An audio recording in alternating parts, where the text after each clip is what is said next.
Welcome back, everybody. We are super glad to have you for our final terrific speaker today, our keynote, Alex Sheen. I am Christy Horner, the founder and executive director here at Courage to Caregivers. Courage to Caregivers is in the caregiver burnout prevention business. Our mission is to empower and equip carers to navigate their journey. We envision a world where healthy carers lead to healthier families and communities. Join me in welcoming Alex Sheen for his presentation, Because I Said I Would, The Importance of a Promise. Our guest speaker has been sharing the importance of a promise with people around the world. Alex Sheen is the founder of Because I Said I Would, a social movement and nonprofit dedicated to the betterment of humanity through promises made and kept. He is someone who truly honors commitment. Alex once walked over 240 miles across the entire state of Ohio in just 10 days to fulfill a promise. Alex has impacted millions of people with the Because I Said I Would message through the viral nature of social media. His work has been featured on ABC World News with Diane Sawyer, CNN, Los Angeles Times, The Today Show, and many other programs. Please help me in welcoming Alex Sheen. Hey, everybody. How's it going? Christy, thank you so much for that introduction. I'm really glad to be here. I'm actually in Columbus, Ohio, where I grew up. I'm traveling up to 300 days a year, so I'm glad to be home for just a second and on a live stream with you. And as I'm traveling, I keep my social media diet real simple, very straightforward, kind of elder millennial type of stuff, right? Like I like a good dog riding a horse, that does something for me. Also, while I'm traveling, looking at social media, animals being jerks is somehow also a genre that plays into my life. But I've lately been into this trend called "Are you a robot?" dog comparisons. I don't know if you've seen this, but um, real simple, straightforward. You know how like you gotta click on these boxes, say which one has like a train track on it or something. It's kind of like that to prove you're not a robot. Except like, is this a golden doodle or like a bucket of fried chicken? You know, is that a Chihuahua or a blueberry muffin? It's a little harder than you might think. Sharpay chocolate ice cream cone. You get the idea. But we spend so much time on social media that there's probably been a moment where you've wondered, I wonder what it's like to go viral. I wonder what it would be like to be that person who posted that thing. And I'm not just talking about 10,000 views or even a million. What if it was like 150 million views? What if it never stopped? Well, that accidentally happened to me once. And then it kind of kept happening over and over again in these strange ways. It is a very interesting existence behind the screen.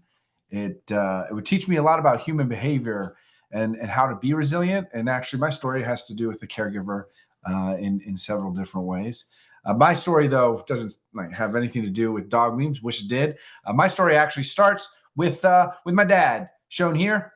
My father was a pharmacist in a hospital for like 25 years.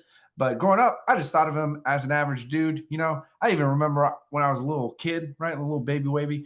I remember looking up at my dad and saying, like, "Man, Dad, you are not good looking," you know, and that's a terrible thing to say to your father. But especially for me, because I would grow up to look exactly like him, which is horrific news for me. But it's true. My father was average looking. He was average a lot of things. My dad didn't write books. He didn't run marathons. He was no war hero. In fact, if you would have ever known my father in some other life, you'd never go home and talk about Al Sheen. He was too average, too unnoticeable for you to do that, except for this one thing. My dad was a man of his word. You know, if he said he was going to take care of you, if he said he was going to be there for you, the guy just showed up. My father was far from a perfect person, but he kept his promises. And it turns out when it comes to keeping promises, well, seems like a lot of people don't do that anymore. And so I want to ask you a question in the chat right now. What makes a person, what helps them become more resilient? Like what happened in their life? What did they learn? What did they do? What are their behaviors? What makes a resilient person? Put that in the live chat as I see your names here, Anna, Amanda, also Gilbert's in Columbus. So just catching up on that. But would love to hear your thoughts on what makes a resilient person, because those qualities, at least some of them, My dad had. And so one day, my father, this kind of dweeby pharmacist guy, he's sitting at home in Columbus, Ohio, at our house, and he hears his phone ring. The year's 2011. He grabs the phone off the counter, and he turns it over. It's the hospital calling. Now, of course, that's where he works, so he's got to answer. He swipes, he answers, and on the other line is a doctor, a friend of his that he works with at the hospital. And in this phone conversation, my father is informed that he has been diagnosed with stage 4 small cell lung cancer. Now, my dad was a go down swing kind of man. He came to our country as an immigrant. And I say that only because sometimes it's not so easy making it on your own, especially in a new place. People call you names, especially back then. You got to develop some pretty tough skin if you want to get by. And so with that attitude of being resilient, right? Just like Amy says, getting back up always, right? With that attitude throughout his life, at this point of his diagnosis, my father elected for the most aggressive treatment for radiation and chemotherapy. Now, of course, we've all heard this word before, but you walk down the street, you ask someone what chemotherapy is, and they don't really actually kind of like know. I remember my dad trying to explain it to me once. He said, Alex, it's not going to sound right at first, but chemotherapy is quite literally a poison. It was developed prior to World War II and is based on what sounds like a primitive concept, but again, just how science works. See, cancer is so difficult to defeat that the thought was to poison the body so deeply that the cancer couldn't live in its conditions. Now, as extreme as that may all sound, life doesn't always give us choices. For so many patients, this is the only door out if there is even one. And, my dad knew that, pharmacist in a hospital for 25 years. He understood the odds against him were terrible, but sometimes we got to go down swinging, right? And so my dad, he takes this treatment and actually, it starts to work. This cancer that grew so close to his heart that it couldn't be cut out, surgically inoperable. It began to shrink, though, because of this treatment. I mean, so small that you couldn't see it in any of these medical scans they kept doing on my dad over and over and over again. And even him, the most genuine of skeptics, I assure you. I mean, he deemed it some sort of miracle that perhaps he was saved. Now, I don't know if your family's ever done something like this, but obviously it's good news, right? It's positive turnaround for his health. So I felt like we had to celebrate, right? I mean, I don't know. I went to college, right? I know how to celebrate. So I go to my old man. That's what I used to call him. I said, you old man, you, Dad, anything you want, anywhere you want to go. Money's no object. We got to celebrate this turnaround for your health, Dad. Where do you want to go? What do you want to do? What does he say? He says, I want Chinese food. The same damn Chinese restaurant every single time. It didn't matter what the occasion was. He was super boring like that. You know how dads are. They got their routine. They like what they like. And so whatever, go to this Chinese place we've been to 40,000 times. And no, General Tso's chicken is not real Chinese food, but it's still good. So there's that. And so it was a good meal, a good day, the kind of day I think a lot about, and the kind of day that unfortunately I will never have another one of, because as you've probably already noticed, I talk about my father in the past tense.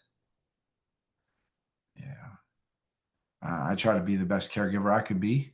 My stepmom, things don't always work out. On September 4th of 2012, it was a bright morning. In the house that I grew up in as a little kid, as a grown man, I'd go to my father's bedside and I'd play some music for him that I thought he might like. I held his hand with the best ability that I had as his son. I desperately tried to comfort my father as he passed away. Now, you and I, we're only strangers, right? And I don't know if you've ever lost someone that you have loved, so I'll only speak for myself and say that I have. His name was Alex Sheen, and he had 2 boys. I'm one of them. He put a roof over my head. He paid for me to go to college. My dad would never wear a shirt around in the house, which I thought was weird and embarrassing for everybody. dads, I don't know why you have to do this. It's super creepy, but for better or worse, that was my old man. And in the course of all of our losses, we have so many questions like why him and why now? Why does it have to be me and my family? And in this struggle, we are offered very few answers. In my struggle, I was asked by my family to give my father's eulogy, to speak to his greatest characteristic, his greatest quality as a man. And I kept coming back to this thought, you know, the importance of a promise. You see, too often in this life, people say things like, I'll get to it or tomorrow. Well, the last thing that my dad ever taught me is that one day for our promises, there might not be a tomorrow. And the commitments that we make and we keep, and those we choose to dishonor, that's what defines us and our character. It always has. Long before my father was ever born, and long after I go, one measure of honor that humanity has always used: how we treat our word. The title of my dad's eulogy was Because I Said I Would. And for the very first time at his funeral, I would hand out one of these.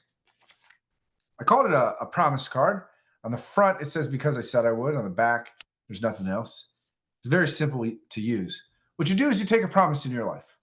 Maybe that's a commitment, something small you said today, a promise to be that caregiver, or maybe it's something so deep that defines part of your purpose for even being on this earth. Small or big, you write that promise on this card. You go to the person you're making that commitment to. You tell them, I'm going to fulfill this promise. And when I do, I earn this card back. You see, this card is a symbol of my honor, my respect. It's my property, and I'm coming back for it. You go, you fulfill your promise, you earn your card back, and you keep it as a reminder that perhaps you are a person of your word. Maybe someone like Al Sheen was to his boys. So his funeral ends, I just go home. However, it is the next thing that I would do that would set off a chain of events to the scope of which I may never understand. And that's where this darn internet comes in, You see, I'd make a post to social media, like an offer. I said that I would mail, like physically mail. I said that I would mail 10 promise cards to anybody, anywhere in the world. I'd mail them to anybody, anywhere in the world at no cost to anyone, which is the dumbest financial decision that I've ever made in my entire life. First lesson today, I don't know. Don't offer free stuff to strangers on the internet. That should go without saying, but I'm not that bright. This is a picture of the first 5 sets of cards I ever sent out. Now, 5 requests is no big deal. You wake up early, go to sleep a little late, a few here and there. It's not a hassle. But that's 5 requests in a day. What if you were to receive 50 requests in a day, or 500 DMs, or one morning you wake up, you look down at your phone, that little notification bubble, it says 15,000? What do you do then? Well, I would have to figure that out. And that's because since September 4th, 2012, the day that my father left, we have distributed over 13.1 million promise cards to over 178 countries around the world and by request only. 178 countries. You see, it turns out for at least this one thing, maybe it doesn't matter what language you speak, the color of your skin, how much money you make, how old you are, or who you love. We all understand the importance of a promise. It is something that is core and elemental to human existence. I would learn this lesson not just from my father, but from people just like you, people who would make real important promises in their life, maybe even to a family member, and they post that card to social media. Like this one young girl, she writes, I promise to make life worth living for my sister with Down syndrome every day of her life and to take care of her when my parents are no longer able to.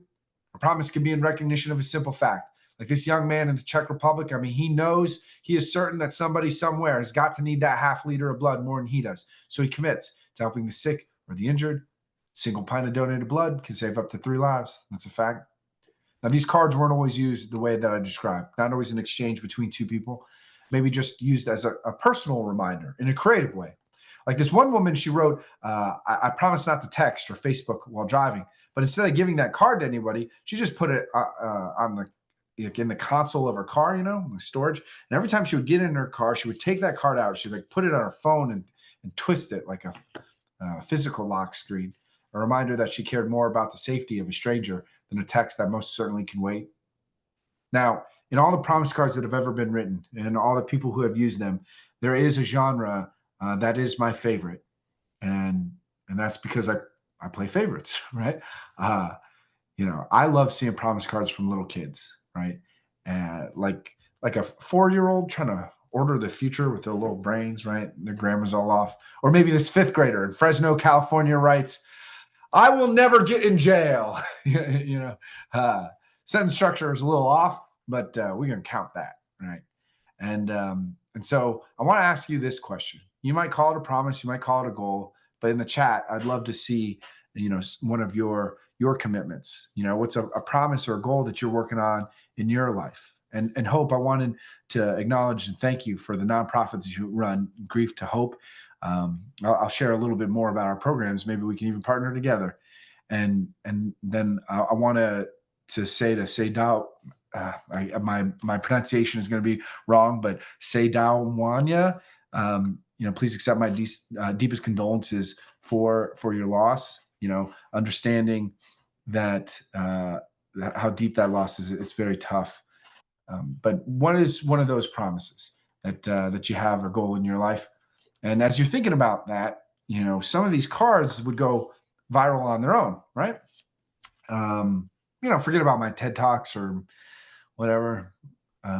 Some people, they just write a card and then now they go viral. Now they're on the Today Show. Now they have got a book deal. Now they have TED Talks. This thing has really weird roots and branches. And that's this next story that happens to be one of my favorite, one that went viral. From the other side of the equation, when it comes to kids, a promise from a parent. Now, how many parents do we have out of the 90 so folks here? If you got some kids, write in a number. How many kiddos you got? This is a story about a dad. His name is Garth Callahan, and he's kind of like a cheesy dad, right?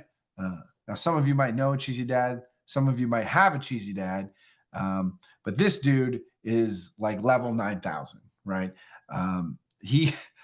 Garth dresses up as like full-blown Star Wars characters, right? Like a Jedi. And then he just goes places. You know what I'm saying? Like, this is not Halloween.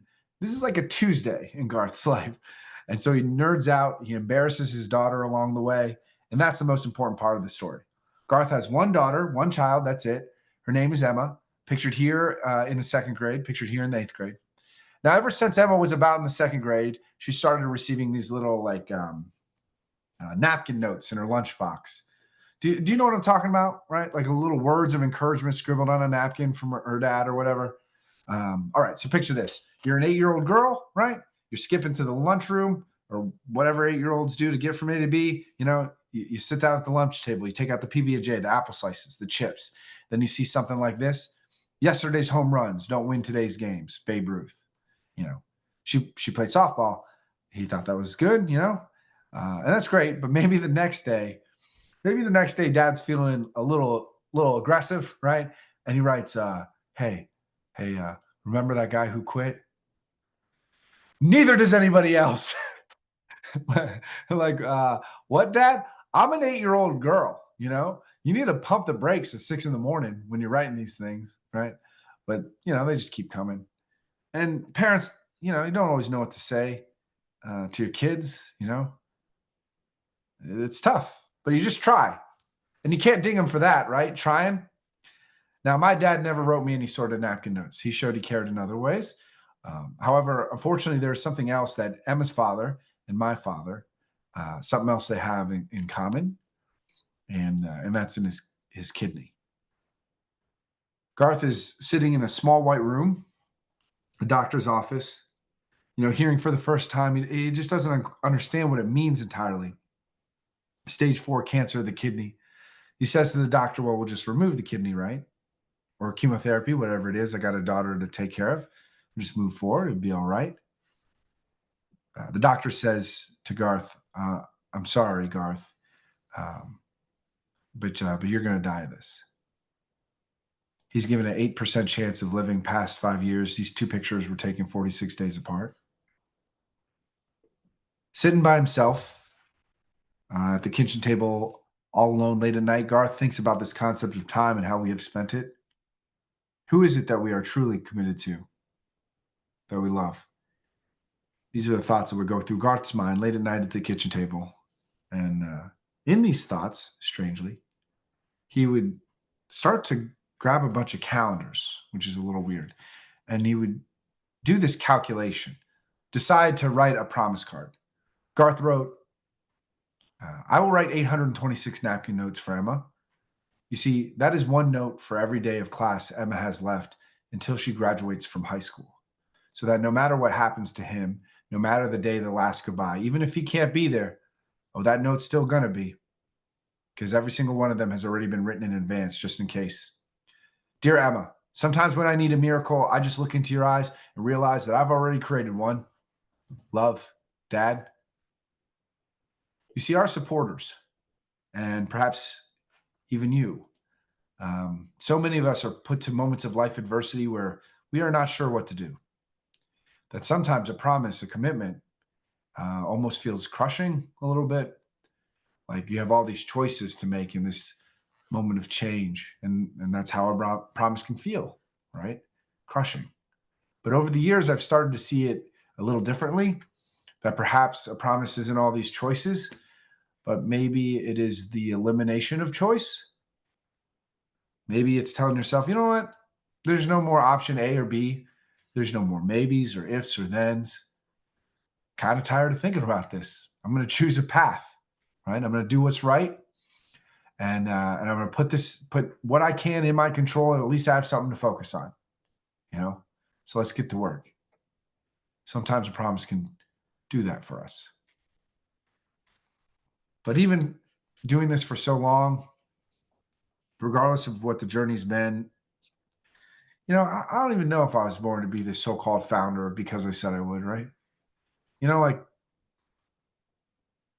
these people ask for your help, and I work for a charity. That's what we are, and I'm supposed to help them. I just can't. I don't have I'm just one man. That's all I'm ever going to be, and so it weighs on you like you're not doing enough. And I guess what I'm trying to say is you have to know who I was before all this started, before I ever clicked that button, before it ever went viral. I was just some dude.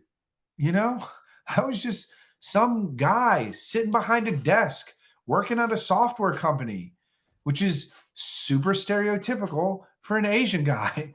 And yeah, okay, I know karate, but that's not the point I'm trying to make right now. I'll be a little cocky for a second, and I apologize. But Jenny, I appreciate your LOL in the chat, right? Sometimes you can't see the reaction, so that's going to carry me through the rest of the speech. No, I'll be a little cocky for a second, and I apologize. But I was the youngest manager in this entire enterprise software company, right? One of those billion-dollar kind of things across the whole world. The enterprise, I was the youngest manager. I made a six-figure income, five-figure bonuses, quarterly stock options. Fortune magazine, top 100 companies to work for. We were on it. That's great and all, but you get a bunch of messages from people like that napkin notes dad. Talk to Christy for long enough, right? People she supports, everybody in this call right now. You talk to folks for long enough, and then you stare me right in my face. You try to tell me that this life is somehow just about money. Nope. Money is only a means to an end, and that end we must choose. So I thought, yeah, I thought maybe I should quit my job, start a nonprofit. Ha ha ha! I've learned firsthand how hard it is to run a charity. I learned that lesson every single day now. But in the beginning, it didn't make any sense for me to leave my job because this is what was happening. This whole thing is going viral through social media, right? Cards and everything. I'm getting all this money from the software company and just going to work, but then I'm spending tens of thousands of dollars of my paychecks on stamps and envelopes, right? Donations weren't coming in, but I knew what people were writing, so I just paid for everything myself. So it didn't make any sense for me to quit my job financially, but emotionally one day I'd be pushed over the edge because of a letter that someone just left on my desk at work, which is weird. Now, this letter had no postmarking on it. It was anonymous. It would convince me to quit my job to try to help support even caregivers in so many different ways, as you'll hear later. But this letter was anonymous. Didn't know who it came from. I would like to read some of it, though, to you now. It was February of 2013. I'm sitting at my desk in snowy Westlake, Ohio, near Cleveland, and I read, "Hi, Alex. I've been keeping up with your blog. Because I said it would has really, really helped me through a rough patch. There have been lots of times where I didn't think life was worth living. It almost took my life, almost. I'm getting stronger every day, and a lot of that strength comes from a few promise cards that I've written. I have lots of people who care about me. I'm a very, very lucky person. Took a lot for me to realize that I should be alive. I do have a purpose. I'm not sure if I would even be around if it wasn't for you and your organization. So thanks, Mr. Sheen. I know I'm supposed to write this on a card, but I want to promise you that I will not give up. Now, I'm not embarrassed at this moment, nor will I ever be, to say that I sat at my desk that day and I cried. I'm a bit of a crybaby, by the way. You know, I was just thinking about my dad and what he might say about a promise like that. And I stood up in this office in the sea of people, and I wondered, who is it? Is it a friend of mine who wrote this? And he just didn't want me to know what they're going through, so they left their name off of it. Or is it a complete stranger? I mean, 1,400 people, you can't know them all. More importantly, this letter gave me the courage to do what I knew already had to be done. That was to leave my life of comfort, to go alone and help people in what little ways I could figure out. So I asked for a meeting with my boss, just through email. She didn't know what this meeting was about, but she agreed to it. And I remember walking into her office with this letter in hand. She was sitting there at her desk, pretending to work or whatever bosses are doing in there all the time, So she's on Facebook, and I give her this letter and I say, hey, boss, if you could just read this letter, it would make it a lot easier for me to do what I got to do right now. And she says, sure, Alex, no problem. She unfolds this college ruled piece of notebook paper, and she reads as much as I have literally just read to you right now. But then she stops. Like halfway through the letter, she kind of just stops reading. She looks up at me and she says, Alex, this letter. She says, Alex, this letter is from my daughter. This is her handwriting. This is about her. And that envelope you're holding, those are the kind of envelopes I have on my kitchen counter. When did she give this to you? My boss says to me. You see, I didn't know this, but my boss's daughter had been suffering through depression, something that a lot of Americans feel. And in depression, I believe that time, support, reaching out for help, putting together a plan. I believe there's a path to hope. That's what I believe. But at age 14, my boss's daughter did not yet share this thought. You see, she was overweight and she'd go to school, and kids decided that they were going to pick on her for that. So she'd come home with this feeling of rejection and sorrow, not knowing how to handle her emotions. She would hurt herself. But you see, this family, they knew about promise cards long before the world. And I understand, listen, it's just a 1-cent piece of paper. There ain't no magic to it. But maybe it opens a door for a conversation to take place, to tell someone what you're going through, what you're going towards. And maybe it isn't to quit forever, because forever, it's too far to hold, almost intimidating in its nature to say. So how about we just write, not today. Write that again on a different card tomorrow. See if we can get these things to stack up. My boss's daughter would end this habit of self-harm and write this letter. She'd ask an older student to drive her to the place where I worked, where her parents worked. With this letter in hand, she would sneak into our office like some kind of middle school ninja. I just picture in a ninja outfit doing like a ton of cartwheels. Anyways, she finds in her office mail, it gets to my desk, and that's part of the reason that I'm talking to you now. She was 14 years old when she wrote that letter. Fast forward 10 years, which then would put you in 2023. I received a second letter in the mail, 10 years later, an invitation to her wedding. She wanted me to witness her make the biggest promise of her entire life. So for a long time, I've been all in. And I'm here to ask you, Elizabeth, Tracy, Amanda, Hope, Jenny, everybody, I'm asking you to be a part of something in your own way and in your own life. A lot of people think that this is about a promise card or some guy who likes to talk or whatever. But what we actually are is a nonprofit dedicated to the development of resiliency skills and mental health habits to help people face the adversities of life. Because I would soon figure that I would figure out that writing a promise wasn't going to be enough. In order to stick with these promises, including taking care of the ones that we love, we're going to need to learn things like stress management, anger management, the 4 types of self-control, goal-setting best practices, how to hold ourselves accountable in positive ways. It takes skills and practical behaviors. So I've leaned on a quote for a long time about my leadership role in this organization. When we are no longer able to change a situation, we are challenged to change ourselves. So I said, well, I'm just going to become whoever the world assumes the founder of Because I Said I Would should be. what does that guy do? And teach myself resiliency skills, even put my back against the wall with some promises to force myself to learn and develop my self-control. For example, I once made a promise to volunteer at 52 different nonprofit organizations, one each week for 52 weeks in a row. Teach me consistency, understand how nonprofits work. There's a lot behind that. Or maybe I'd have to make a promise to learn a specific skill. For example, fundraising. I didn't know much about fundraising, but it was something that the moment needed. So I made a promise, put my back against the wall, and just figure it out. I once, this is not the wisest way to do things, by the way, but I was younger. I once made a promise to 20 kids who were diagnosed with cancer. I promised them 20 tickets to Disneyland, and then just had to figure out how to raise that money.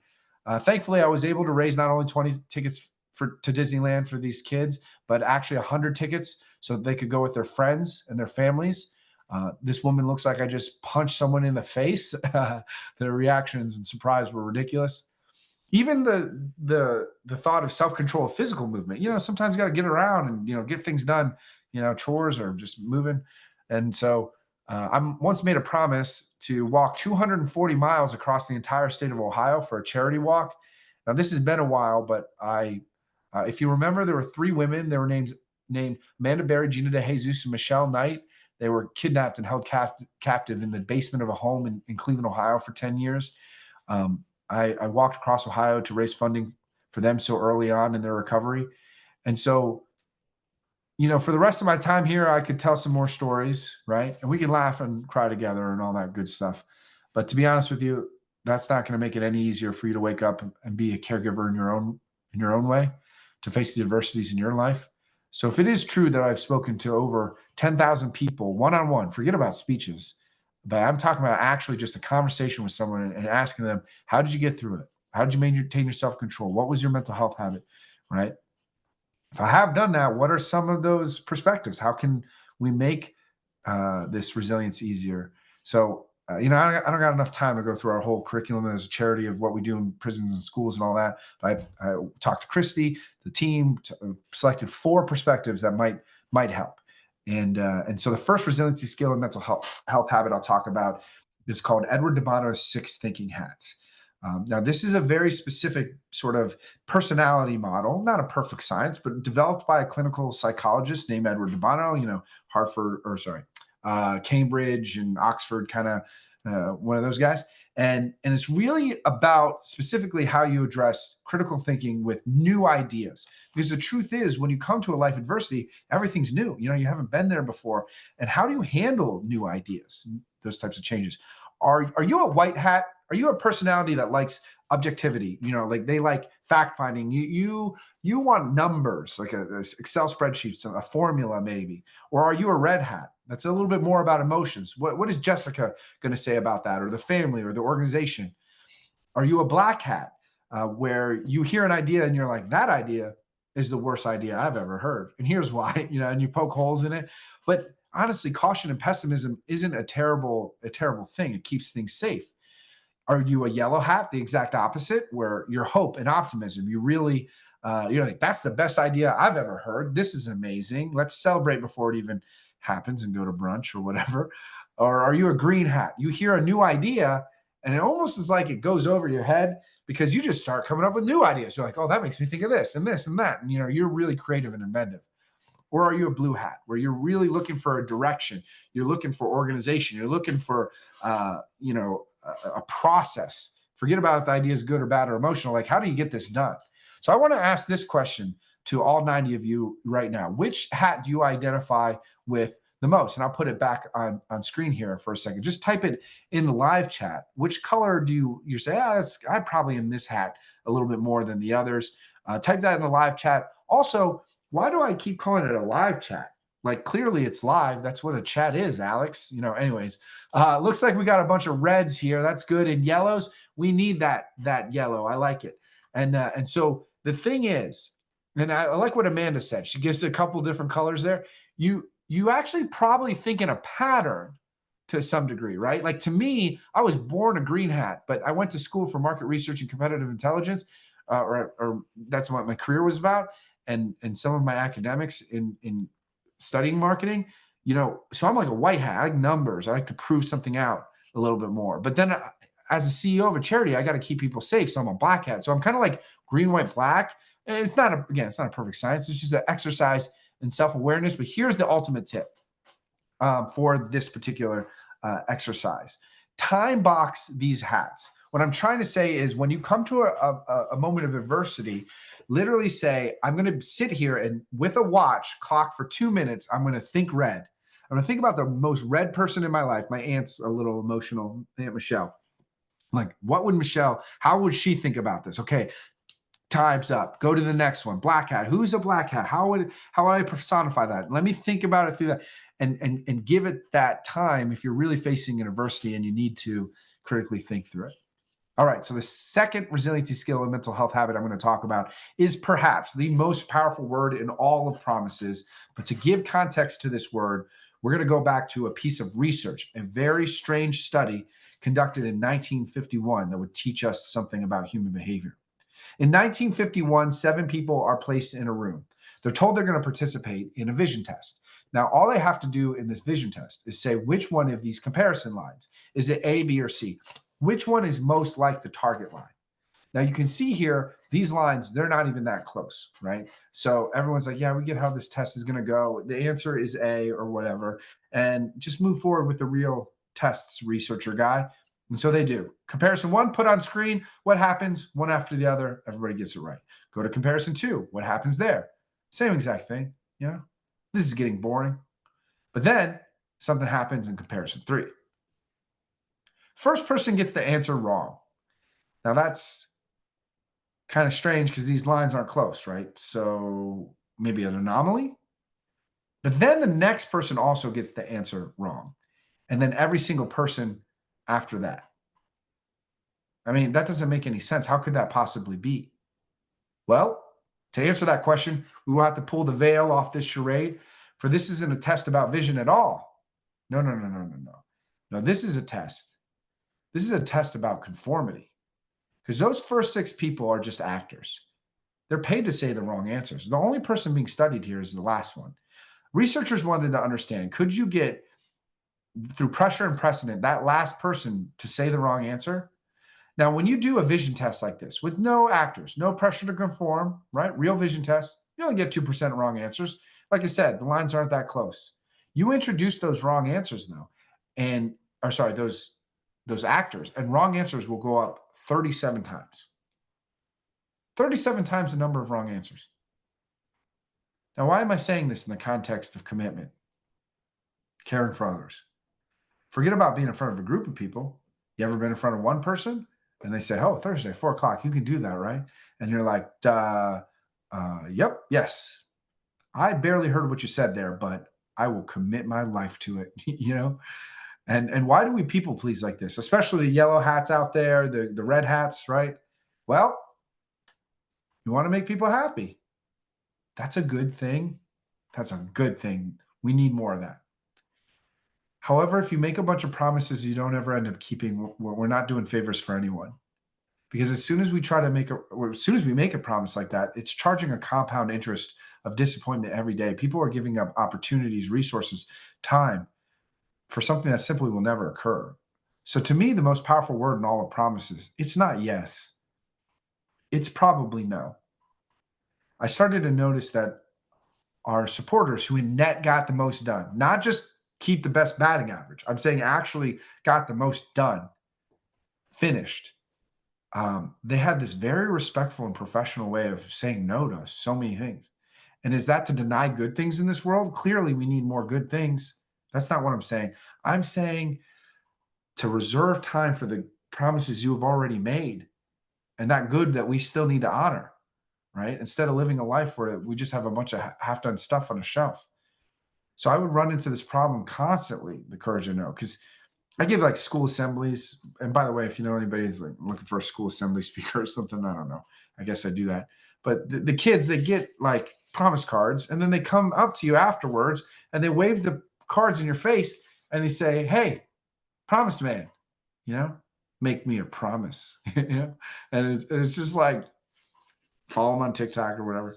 And Think if I did that though, you know, hundreds a day, sometimes 1,000, I wouldn't have built a charity. I would have literally just spent some kind of Instagram account and I would just follow up on this stuff all the time. I have to say no to kids' faces all the time. And so if you struggle with saying no and drawing healthy boundaries, this is my memorized go-to sentence. I don't know if it'll work for you, but it sounds like this.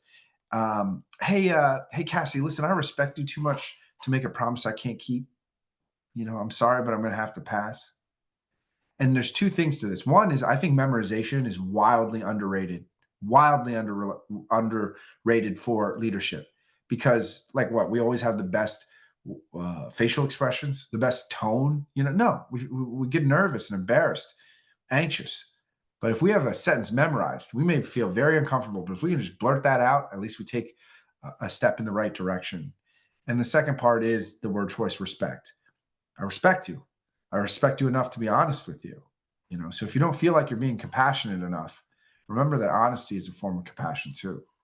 And so I want to ask in the super hyper very exactly live chat, um, what is something that you need to say a little no to more? Not because you don't want to, but there's just got to be limits. Type that in the live chat. Or conversely, why do you need to say no? I need to say no because I need to reserve time for what? Type that in the live chat, maybe.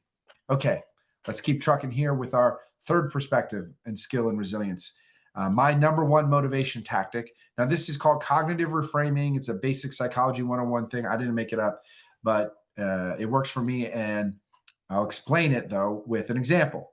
I'm a very proud single father.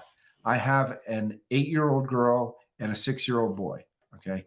This is a picture of them right there. Yeah, that's Tuba on the top, Bubba on the bottom, neighborhood watch, right? And it's always Tubu. Oh, yeah, it's always Tubu. Tubu, what my boy likes to do at 4 o'clock in the morning, okay, I'm dead asleep. He likes to put both of his paws on my chest, lick my face, and say, Dad, I think I might want to go outside right now, see if the landscaping in the backyard changed, or anyways, get up. And I say to myself, as if the 90-hour work weeks weren't enough, you know, as if, financially, is the charity going to make it? Are we going to crash out next year? Emotion. You talk about, bringing work home. I don't have a difference between home and work. And as if that wasn't enough, now I can't even get a good night's sleep. I have to do this. I have to let them out. You ever hear yourself saying something like that?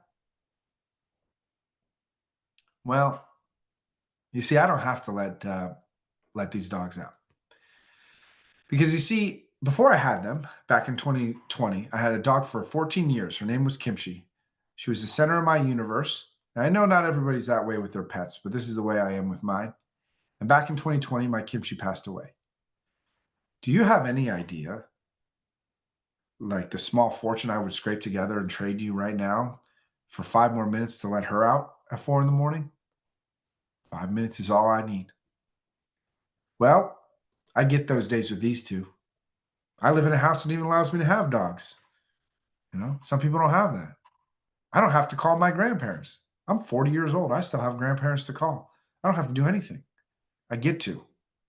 Now, this is called cognitive reframing, perception reorientation, motivation through gratitude. Like I said, I didn't make this up. It's kind of a one-on-one thing. But I'm just saying, in every tactic and self-control I have ever heard, hundreds of them, this sentence structure has buried into my brain like nothing else has, because it's true. What we see as a weight and obligation today, that's somebody else's best day. And I'm not talking about somebody in a war-torn country who are in extreme poverty. I'm just saying you and me will hope and pray to come back to this exact day to play just some part of it back one more time. And so I want to ask you right now, what is one thing that you get to do, right? We say I have to do this, right? And that's understandable, but how can we reframe that? What's something that you get to do? I don't have to do this. I get to do that. Type it in the live chat. I would love to see that. And Lynn, I love the fact she says, I have a friend who personalized license plate that says I get to. I like that, right? That's awesome. And and Amanda says I get to break generational patterns of parenting and trauma, cooking and dishes, It's there's times in history and different country where it's like just being fed is a privilege, right? You get to be yourself, right? Amira, just the levels of freedom that we enjoy. Work from home ain't so bad, right? Laundry, good book. I like it. You guys get it. And so, for the last resiliency skill I'll talk about is actually about the future of resilience, and I'll share just a couple perspectives on that. A little bit of a forecast, right? So, one of the things that we work in as a charity, the main mission is resiliency skills and mental health habits, helping people with life adversities of all kinds. But one of those adversities is grief. We actually have a 92-acre camp that helps grieving individuals, families. And so, for a second, imagine that you're one of those people going through a very difficult time. You're not sure what to do, and as anxiety mounts, you keep hearing on the news this thought of artificial intelligence. Everybody keeps saying, "Oh, AI is going to solve everything," and almost in a moment of frustration, let's say one of our supporters, one of the people we help, I should say, um, they're just like, "Oh, you really can solve everything, ChatGPT? Well, try this." And so, a mom of four kids, for stay-at-home mom for 14 years, she sits down at the computer and she says the following. She says, "I'm a stay-at-home mom, four kids, been doing that for 14 years. My husband recently passed away, and he was our primary income earner. I'm worried about losing a home if I don't get a job, but I don't have a lot of job skills. What are 10 jobs that you would recommend for my situation?" And so it starts not only coming up with job ideas, it actually recognizes the urgency of like the mortgage and says, "Hey, there's additional ways to make money. You could actually run errands for senior citizens. People do that for like a side gig." And she's like, "Oh, I like that. Could you write like a one-page business plan for that?" And instantaneously it starts coming up with not only the types of services that she would do, but how she would market, what she would charge for each one. Coming back to family, she starts talking about her son, who's 14 years old, getting picked on at school about his dad, and is just worried about him. And so it starts recommending not only open communication, but talking to the administration, maybe even finding a male role model. As her mind continues to spin, she's like, "Oh wait, the money thing. My husband had a 2016 Buick LaCrosse and had 67,000 miles. I don't know anything really about this car. Can you write like a Facebook Marketplace ad for it?"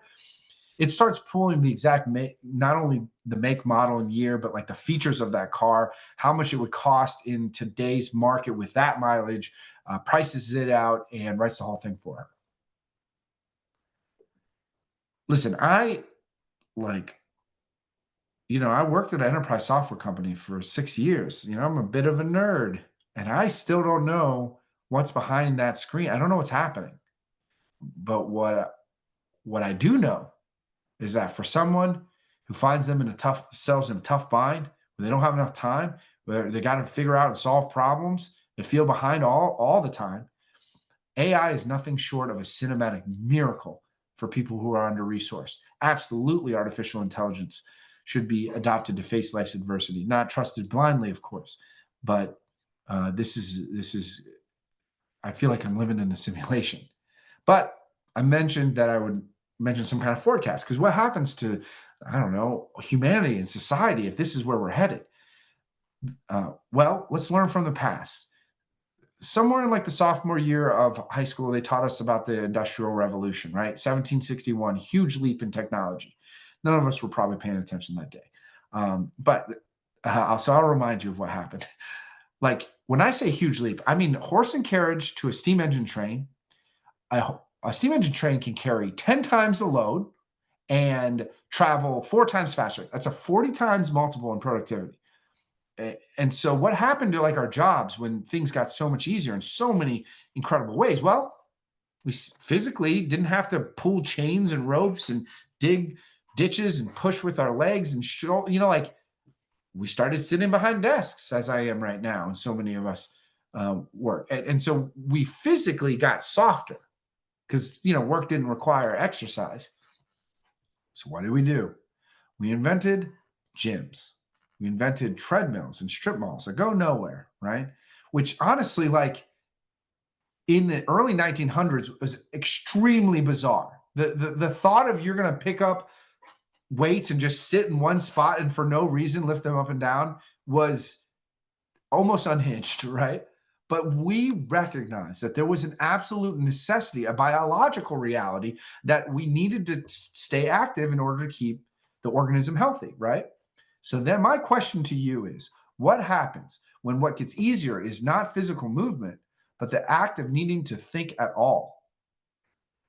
I believe, and this is not a hot take, uh, I believe and agree with the thought that the convenience, the hyper convenience of artificial intelligence will decrease our resiliency and will increase our need for mental health habits because we will expect things to just be so instantaneous that even a moment of frustration, right? Like, I don't know, you're in the grocery store, that person at the register, they can't get the tap to pay to work the first time. And you're like, come on, right? Like, it's already happened. We already feel this. So we're going to have to um, develop and practice resilience in ways that would seem strange before.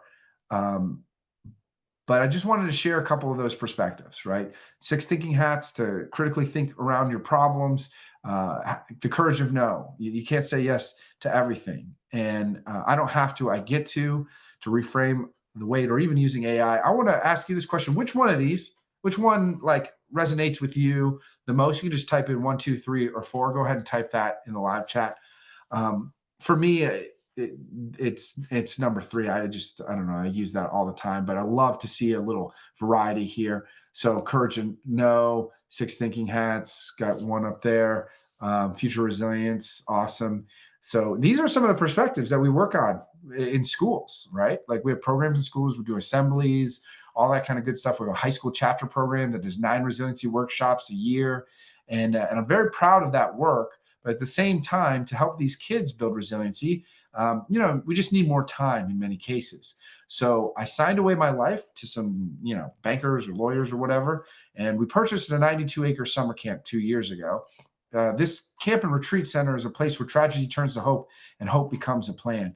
Now, it used to be a winery, an event venue, a resort cabin business, and we got to build some new youth cabins. But in the meantime, we got all these bougie cabins, right? And so what do we like? We have like 5 hot tubs, a 3-tier cedar sauna, a professionally designed escape room, mile forest trails, all that stuff. What did we do with that? Well, one of the programs we have there in resiliency and mental health is to help families in bereavement. So if you know any families that are in bereavement, in grief, please let them know we exist. And the second part is that we help do resiliency retreats for community impact professionals, for caregivers, first responders, teachers, people who are fighting the good fight to help others. I realized a long time ago in my own journey that I needed help to build that type of strength, and I had nowhere to go. And so we've created a place for that. So if you know anybody who's looking for these types of programs or even a youth camp, you send them my way. All right, let's land this plane. My name is Alex Sheen, and I am the founder of Because I Said It Would. To me, it is an honor to share with you how this card was born in my life, what it means to me, what it means to others, and a little bit about what we do. Because most of the time, I don't get this kind of chance. A lot of times, people just hear about stuff like this on the news, right? Maybe Good Morning America jams a camera in my face, and they say, Alex, you got 30 seconds. Try to explain all this. And what it comes across as is like, I'm just some dude who makes promises or something, some guy who just like wears the same shirt every day for some reason or something, right? People, they just change the channel. And I understand that. They think it's about me. Well, if it was about me, I would take the $1 million I make in a year just giving speeches. Uh, I would have retired at maybe 29 and never work another day in my life. But instead, 100% of that money goes to the charity. I make as much as a high school teacher. This is not a show to me. To help kids and families through the adversities of their lives. If it requires sacrifice, I will stand in line to pay it. And I'll go so far as to say that it isn't even about my own dad. And that's not to say that I don't miss him. Of course I do. But I've done enough to honor the memory of my father. This is not about me. This is not about him. This has always been and forever will be. Please hear me clearly. This entire thing is about you. It's about the one step at a time that you take to become a stronger version of yourself, for I am absolutely certain that it is possible. I've seen it thousands and thousands of times over and over again. people facing the most tragic of moments, finding a good way finding a way to fight the good fight. And that incremental belief in improving ourselves, it's tough. Sometimes we have negative days, right? And so if you don't believe that you can continue and you can't keep going, please remember this final set of words from one of my former employees. Her name is Katie Spots. Now, Katie is the youngest person to row a boat, like row a boat, row a boat across the Atlantic Ocean. 19-foot kayak, 3,000 miles, 70 days alone at sea, no support vehicle of any kind, by herself. She was doing it for clean drinking water. She was bringing awareness to that. And I was talking to her about this feeling I have about just being an average person. I don't know what to do. Um, she says, Alex, it's okay to think that you can't do it. Alex, it's okay to think that you can't do it. But that doesn't mean you're right. You know what I mean? Keep fighting the good fight out there for everyone that you love, for everybody who needs you. I'm hoping only the best for you and your journey. Thank you. Thank you, Alex. What a wonderful message. And we have just a few minutes here, friends, for any questions. We've had a lot of engagement in the chat, as you've noticed, Alex, throughout your entire presentation. I love it. So if anyone has any questions, please either raise your hand and I'll invite you to unmute, or you can put them in the chat. Yeah. What kind of questions do you have? Like whether it's about resiliency or what is it like to go viral, or how shiny is Steve Harvey's head in real life? I got all the answers. But let's start with Gilbert here, Christy. It says, I tend to use the word commitment instead of promise because it feels more sustainable. Do you think the power is in the word itself or the action behind it? That honestly, I think is a person by person kind of thing, because there's a point in the early days where I would use the word promise as like kind of this anchor word, like to let people know I was serious. But if you really look at Merriam-Webster dictionary definition of a promise, a statement telling someone you'll definitely do something, or something will certainly happen in the future. If you say yes, or I'm going to, or I will, all of these things are promises. So it kind of depends on like the tier and how you're looking at the way you look at commitment. So I'm kind of I slide the scale all the way over because I'm a little wacko or something like that. So you don't have to necessarily look at it that way. But what word is going to catch that other person's attention? I think that's important. But actions more than words, because honestly, even the thought I said I would, I don't care what you say. I only care what you do. Intent is great, but intent and $4 buys you a cup of coffee, or maybe 5. I don't know where we're at with inflation. But the point is that, it's the action that matters. So, Love that. yeah. And then I think there's a couple comments, Christy, even just like about camp, or like, you ever get bored and want to endanger your life on a golf cart? I will give you a tour. So camp, because I said it would, is about 45 minutes east of Columbus. And we're looking for more and more mini camps with like, 10, 20, 30 people to, so if you know a bunch of caregivers that are looking to do something or whatever, reach out to us, because we'd love to work together, at least explore. And then Lisa, where did you start the nonprofit, if you can share, in Cleveland, Ohio? Yeah. So Lakewood there. Madison and Warren. I lived in Lakewood on an east-west street called Armin. I missed my house every day. And I'm in Columbus right now. I live here for maybe a long, long time, but it's just closer to camp. The round trip every, couple days to camp, sometimes it's just too much. So got closer down here. I actually grew up in the Olentangy School District down near Columbus. So, there's all that. But our camp is about 2 hours from Cleveland, about an hour from Columbus. And then Jenny says Lakewood is the best. It is the best. I used to think that I was just drinking the Kool-Aid, like that town. And it's like, oh, I'm just a townie at this point. But it's like, no, it's really a wonderful place. And Jenny, if you're close enough, you go to India Garden and you say Alex Sheen said hi, because that's my favorite restaurant.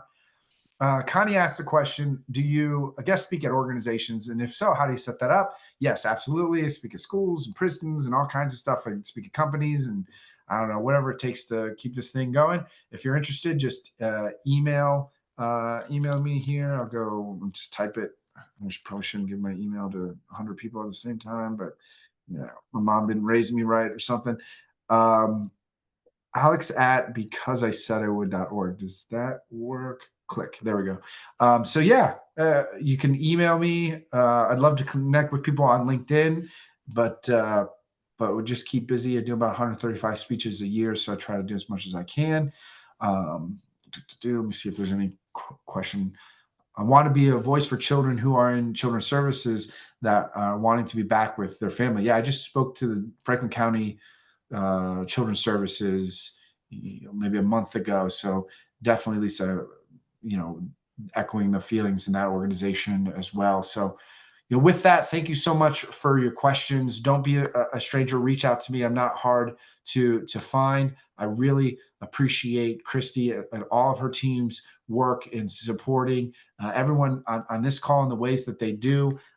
I really do mean what I'm saying. Like I get, I speak to companies or something and they give a bunch of money or whatever, and I have to do that to make sure that the charity is funded. So I feel no shame on that. But if it were up to me, I would just speak to groups like this every single day. I barely can. I don't know if you can tell. I barely can even hold it together because it's easy to on stage and TED Talks and sign autographs and stuff. It's easy when everyone's looking at you saying nice things about you. It's easy to fight the good fight.